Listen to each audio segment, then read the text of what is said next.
I think I'm ready for this review.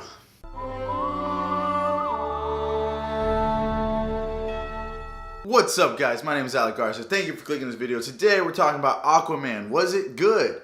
I say so. Yeah, it was pretty decent. It's a very by-the-numbers traditional origin story, which is kind of weird because it's set after Justice League, but it does switch things up in the third act, which I'm really grateful for because I saw this movie at like 12 o'clock and I was really tired, and the first two acts were kind of, you know, hitting the beats of every other superhero origin film, but the third act really made Aquaman stand out on its own and really picked up and made it like this grand finale that I really appreciated and really enjoyed. Jason Momoa does a great job at being Aquaman. Going into the movie, I had low expectations about the movie, and I felt like Jason Momoa is just this big brute of a guy like Khal Drogo, and I didn't know how they were gonna pull off his emotional side or make him into a fleshed out character, but there are a few scenes that do have the emotional resonance that's needed for these kind of films, and Jason Momoa does an actually good job. Also, I really love the love interest named Mira, who's played by Amber Heard. I really liked how they wrote that character. She doesn't hype him up, she doesn't gas him up, she downplays him at every second, and he downplays himself. So it's really fun to see that kind of flirtation in that relationship,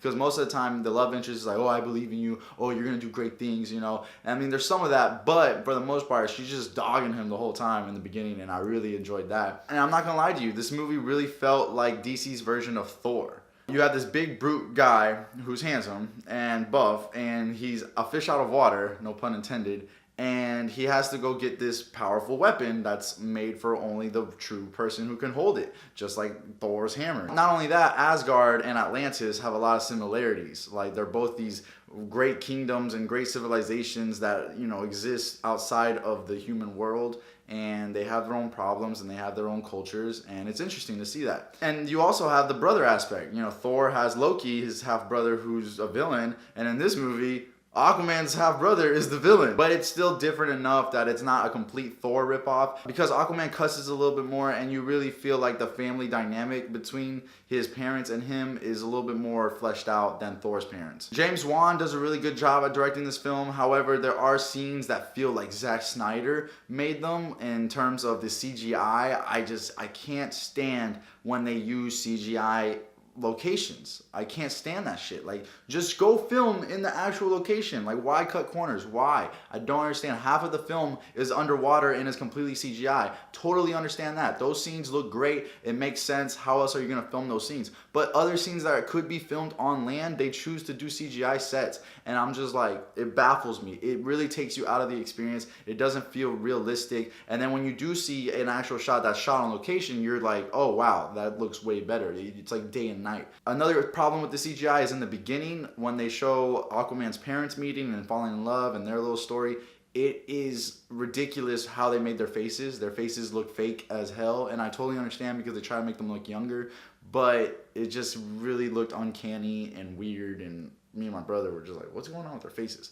So that was a weird issue. But all that aside, it's 50-50, the CGI. Some CGI looks great, some CGI doesn't. But with the monsters and the sea creatures and the sea fights, that looks awesome. Inside the water, all the CGI, it looks good. I'm happy with it. No real complaints. Some of the fights feel like a video game, but I understand because it's underwater, how else are you gonna film that? And it looked cool. To me, I like that aesthetic. Things I didn't enjoy though was Black Manta. I know a lot of critics are talking about Black Manta and how pointless he was. At first I was like, okay, I see this, I'm digging him. He's not that bad. But then he just kind of falls flat. He kind of stays one-dimensional. He's just this guy who wants revenge on Aquaman for like the dumbest reason. He's not a villain that is compelling. He's not a villain that I related to, or nowhere near Loki. And speaking of Loki, the half-brother Orn, who is the main villain, isn't really up to Loki's standard as well. There is an interesting dynamic though between the brothers and how they talk to each other and their relationship. I really enjoyed that. They have the same mother. But his half-brother Orn feels more like a Shakespeare kind of character who's grandiose and he's like, ah, you know, like that shit. He's one of those villains. But the ending and how that conflict is resolved is interesting. It's different than most superhero films, and I enjoyed it. So the first two acts pretty simple, pretty straightforward,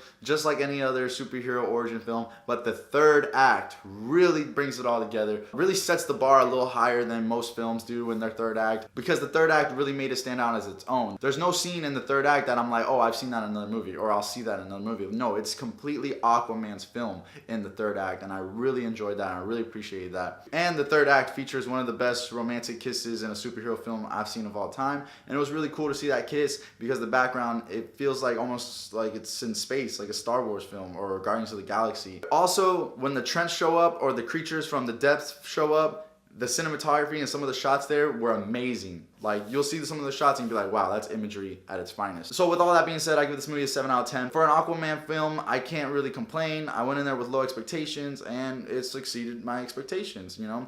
With Justice League, I had a lot of expectations and I was disappointed in a lot of ways. I had some fun with it, but there was a lot of disappointment. With this movie, I didn't really feel disappointed. I felt like I knew what I was getting myself into, and I enjoyed it. And I think they did a good job for the source material they had. I mean, it's an Aquaman film. What do you expect? But that's all I got for y'all today. Thank you so much. Please let me know, what's your favorite DC movie? Are you excited for Aquaman? Have you seen it? Let me know in the comments below. Would love to hear y'all's opinions. My name is Alec Garza. Please like, subscribe, and share. And I'll see you next time. Cheers.